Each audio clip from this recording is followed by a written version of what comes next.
The 2010 Kingston Unrest, or the Tivoli Incursion, was an armed conflict between Jamaica's military and police forces in Kingston and the Shower Posse cartel. On May 24, 2010, 800 soldiers and 370 police officers stormed into Tivoli Gardens, a neighborhood district in the capital of Jamaica. Their aim was to restore authority in this part of Kingston and to arrest Christopher Dudus Coke, who was wanted for extradition to the United States on drug and arms trafficking charges. After the extradition request, the leader of the criminal gang attacked several police stations. The government's response was an incursion, which took place over the 24th to the 25th of May, and killed at least 73 civilians and 4 from the military force. Coke was eventually captured on the 23rd of June 2010. Kingston police arrested him on the outskirts of the city. With him was local Reverend Al Miller. He was helping to negotiate Coke's surrender to the United States Embassy. Before we get into the incursion, we first have to take a look at the Shower Posse's rise to power. First under the leadership of Lester Coke and then his son Christopher Coke, the Shower Posse spanned 2 generations and had a web of political affiliations that connected the highest member of the Jamaican society to the lowest. And it all began in Tivoli Gardens, West Kingston, Jamaica, a community with high-powered weaponry that for decades had operated as a no-go zone where the police feared to step.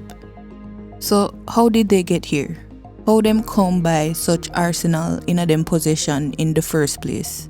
Well, the gang gained traction when they were allegedly given material support from the CIA through the JLP, which would give arms to gangsters supporting their party in the Jamaica political conflict.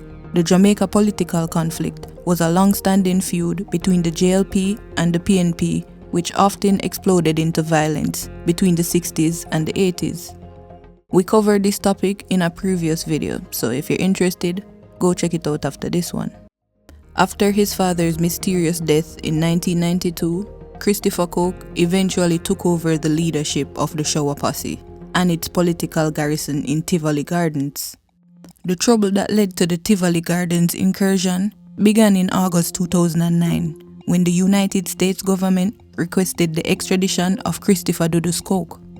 In the US, Coke stood charges in federal court of trafficking narcotics and firearms. The indictment alleged that Coke had trafficked guns and drugs from 1994 to the present.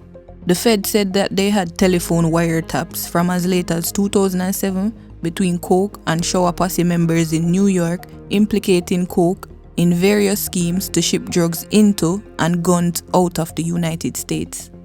In Jamaica, Dudus was known as the country's most powerful don, a community leader who also runs a criminal enterprise.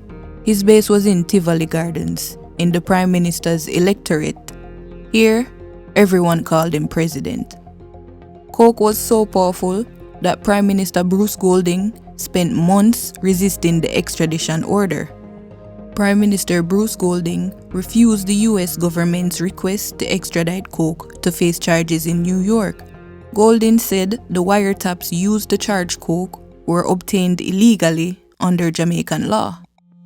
But in early May 2010, under heavy international political pressure, Golding authorized Coke's arrest. Golding made a surprise television appearance, announcing that he had decided to comply with the US government's request to extradite Christopher Coke. Golding's decision was astonishing for a number of reasons. Not only was he the Prime Minister at the time, but he was also a Member of Parliament for West Kingston. So, he was in effect declaring war on his own constituents. The government took 9 months to authorize his extradition.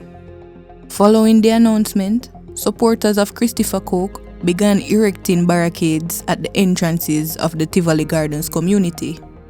This continued for several days as the security forces prepared to enter Tivoli Gardens to serve Coke with the warrant for his arrest.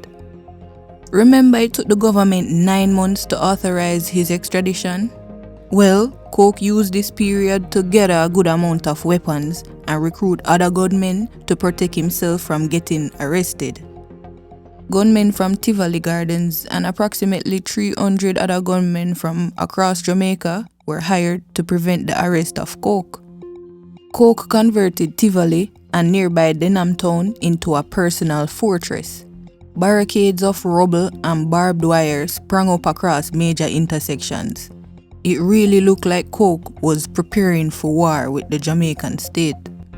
On the 28th of May, 600 women dressed in white held a demonstration protesting the government's decision to extradite Christopher Coke. Stand up for we help. We not give up without us. We love him bad. And we are going dead for him. On Sunday, May 23rd, criminals launched a series of attacks against police stations in the West Kingston area.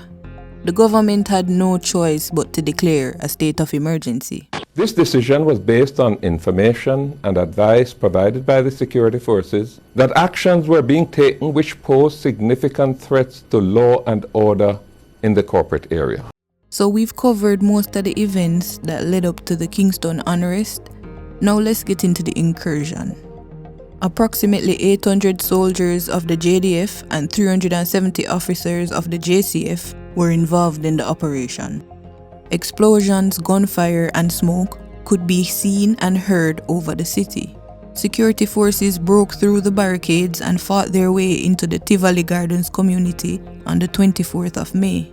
By the 26th of May, the army had prevailed. Civil society had been restored, and for the first time in decades, Tivoli Gardens was under the full control of the Jamaican government. But where was the manhunt's target? In all the bloody chaos, Coke had slipped through military lines, or if he was ever there from the start. After the smoke cleared, 73 civilians were killed, but some suspected the real death toll was higher. In the days following the Battle of Tivoli, rumors circulated speculating the whereabouts of Christopher Coke. A month later, the police captured Coke on the Mandela Highway on the outskirts of Kingston, where he was arrested. Captured along with Dudus was Reverend Al Miller. Miller claimed that he and Coke were headed to the US Embassy, where Coke wanted to turn himself in. What really caught the attention of the Jamaican public was the disguise Dudus wore. At the time of his arrest, Coke was sporting a curly woman's wig and thick glasses. In a 15-minute hearing, Coke waived his right to an extradition trial before a judge.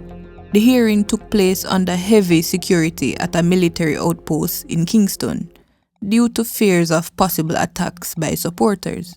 Coke was then taken to the Norman Manley International Airport by a military helicopter, transferred to a US aircraft, and then flown to New York, where he was taken into custody by DEA agents. In 2011, Coke pleaded guilty to racketeering and drug-related charges in a New York federal court and was sentenced to 23 years in prison on June 8, 2012. He's due for release on July 4, 2030. By then, he'll be 60 years old.